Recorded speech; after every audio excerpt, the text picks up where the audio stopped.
Hi, this is Helene Francis in Hollywood. Now, as some of you might be wondering, who the heck is Helene Francis?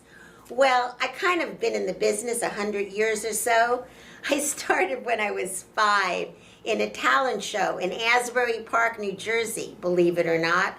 Was on records when I was a teenager, made some beach party movies as a teen, but then I married young, had a whole bunch of kids, and then I've been in the business, out of the business, and back and forth. But today, I'm going to share a little tidbit with you that I think you might enjoy, or at least learn from. And what is it? It's my Me Too experience. My first Me Too experience. Let's put it that way. I was just 22 years old. I was married then, and I already had 3 kids. And I used to work as a writer for the Miami Beach Reporter, which was a newspaper on Miami Beach. That's where I was living. I did their amusement stories. I interviewed celebrities. And I don't think I'm going to tell you his name today, but he was a big, giant headliner in one of the hotels on Miami Beach. And so I went to the press conference, and in those days, I was pretty cute as a youngster.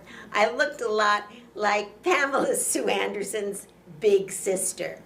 And afterwards, he made a beeline over to talk to me. And I thought that was great because I was writing songs at the time. I had a couple of records that came out while I was a teenager, and I was still trying to place records with singing stars. And man, he was really a big singing star. He had his own TV show, he was even in movies, and he played all the big concert arenas. So he came over to me and I told him, wow, I really think you're wonderful. And you know what? And then he asked what I do. And I said, well, I'm a writer, but not only am I a feature writer, I'm also a songwriter. And he goes, really? And I said, yeah. And he said, oh, I'd love to hear your music. I said, well, I'd love to play a song or two for you. So he introduced me to his road manager, and his road manager took my name and number and I got his name and number, and he told me to call him in a couple of days. So I went home and I told my husband what happened, and he was the judge of Miami Beach at the time, and his name was Jerry. And Jerry says, oh, that's great, maybe he'll sing one of your songs. So speed it up, and a day or two later, the road manager calls me and says, Helene, come on over to the hotel, bring with some of your music. Mr. So-and-so wants to hear your songs. So in those days, they didn't have these little mini cassette players. I had a big reel-to-reel tape recorder. And in those days, I weighed like 105 pounds, and the tape recorder was about 50. But I dragged it over to the hotel, called him from the lobby, and I thought we were going to meet in one of the meeting rooms.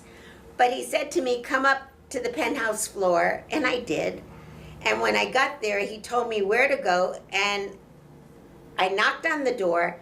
The manager was there, and it was a bedroom. Now remember, I was already married, had 3 kids, and I was 22, so I really didn't panic. So I asked the guy, can I set up my tape recorder? And he goes, sure, Mr. So-and-so will be coming in a couple of minutes. So I set up the tape recorder, took the sheet music out, and waited. And 2 minutes later, the manager came back, opened the door, and there was this Mr. Superstar, which we'll call him right now. Guess what he had on? Or should I say, guess what he didn't have on? He had on a short white robe that ended at the top of his legs, thigh area.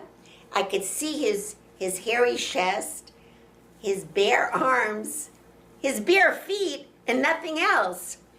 My first instinct was, do I get the tape recorder and grab it and run out? And then I got angry and I said, no, this creep has other things on his mind, but I'm going to play a song for him anyway. So I said to him, oh, hi, have a seat. He did. I played one song, and he said, well, that's not really like my type of music. I immediately wrapped it up. He kind of started approaching, and then I said to him, hey, did I tell you? My husband is the judge of Miami Beach.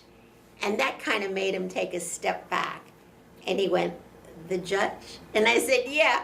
And then I grabbed the tape recorder, walked to the door, opened it, and said, thanks a lot. And that was my first Me Too moment. But I got to tell you something. Fast forward to about 6 years later when I divorced and I went to Hollywood, the uniform of these guys that like to molest women was the short little white robe with no shoes, nothing else underneath, but I didn't check to see if there was anything else underneath, and a bare chest. Well, that's my Me Too story and my little tidbit for you today. Come back again and hear more from Helene Francis in Hollywood. See you later.